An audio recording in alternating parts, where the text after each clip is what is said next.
आखिर हरिद्वार क्यों प्रसिद्ध है पूरे भारतवर्ष में और हरिद्वार में ही क्यों किए जाते हैं पिंडदान। हरिद्वार ही ऐसा स्थान क्यों है जहाँ पे हर कार्य शुद्ध होने की गारंटी देता है हमारा हिंदू धर्म।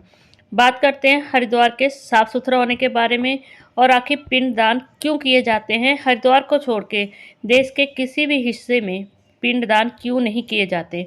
आप सबका स्वागत है आपके अपने ही चैनल मोरल शक्ति में। अगर आपने मोरल शक्ति को सब्सक्राइब नहीं किया है तो प्लीज़ जल्दी से सब्सक्राइब कीजिए ताकि आपको ऐसी ही धार्मिक जानकारियाँ मिलती रहें।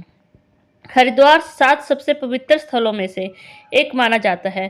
तीर्थ स्थलों में से एक माना जाता है हरिद्वार। हरिद्वार उत्तराखंड में स्थित भारत के सबसे तीर्थ स्थलों में से एक इसलिए माना जाता है क्योंकि हरिद्वार का अर्थ है हरि तक पहुंचने का द्वार।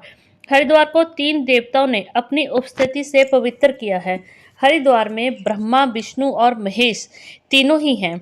ब्रह्मा भगवान विष्णु जी ने हर की पैड़ी के ऊपर जो दीवार में पत्थर लगा हुआ है वहां पर अपना पैर रखा था।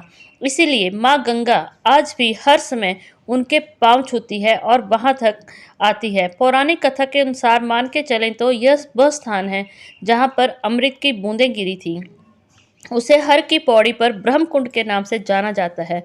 हर की पौड़ी हरिद्वार का सबसे पवित्र घाट माना जाता है। यह स्थान श्रद्धालुओं के आकर्षण का कारण है। माँ गंगा में डुबकी लगाने से सारे पापों का नाश होता है।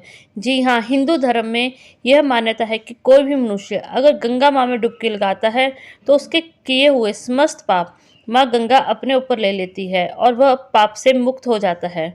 गंगा नदी में पहाड़ों और स्थानों को छूती हुई हरिद्वार से ही मैदानी क्षेत्र में प्रवेश करती है। उत्तराखंड के 4 मुख्य तीर्थ स्थलों में से प्रवेश द्वार हरिद्वार ही है। संपूर्ण भारत में सिर्फ हरिद्वार ही है जहां संपूर्ण हरिद्वार में शक्तिपीठ, सिद्धपीठ और अनेक देवी देवताओं के प्राचीन मंदिर पाए जाते हैं।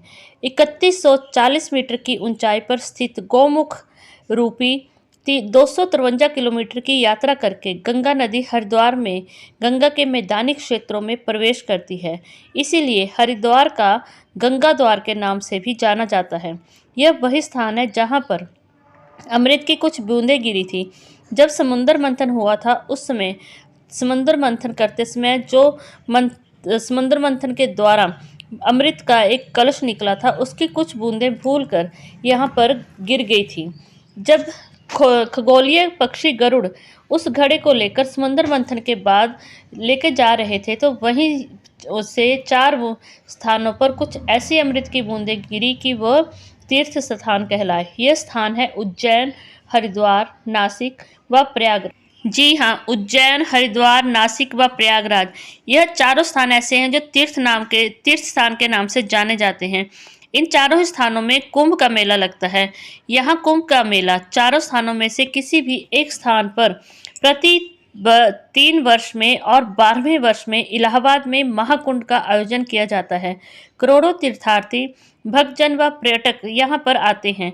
वह अपना स्थान पर जहाँ पे अमृत की बूंदें गिरी थी उसे हर की पौड़ी से जाना जाता है। हर की पौड़ी पर ब्रह्म कुंड भी बनाया गया है। इस ब्रह्म कुंड में बहुत सारे यात्री आते हैं, शरणार्थी आते हैं, श्रद्धालु आते हैं जो यहाँ पे स्नान करते हैं। हर की पौड़ी ब्रह्म कुंड माना जाता है जिसका शाब्दिक अर्थ है ईश्वर के पवित्र पैर। हर की पौड़ी हरिद्वार के सबसे पवित्र घाटों में से एक मानी जाती है। पूरे भारत में भक्तों व तीर्थ यात्रियों के जत्थे त्योहारों व पवित्र दिवसों के अवसर पर स्नान करने के लिए आते हैं। यहाँ पर स्नान करने से मोक्ष की प्राप्ति मिलती है। तो यह थी हरिद्वार के बारे में जानकारी। क्या आप जानते थे कि हरिद्वार ऐसा सबसे पवित्र स्थान क्यों माना जाता है? आज अपनी जानकारी को यही समाप्त करती हूँ। उम्मीद करती हूँ आपको यह धार्मिक जानकारियाँ अच्छी लगती होंगी। अगर आप मेरे चैनल पर नए हैं तो प्लीज़ मेरे चैनल को सब्सक्राइब कीजिए, वीडियो को लाइक कीजिए, जितना ज़्यादा हो सके उतना ज़्यादा शेयर कीजिए और कमेंट में हर हर महादेव लिखना मत भूलिएगा।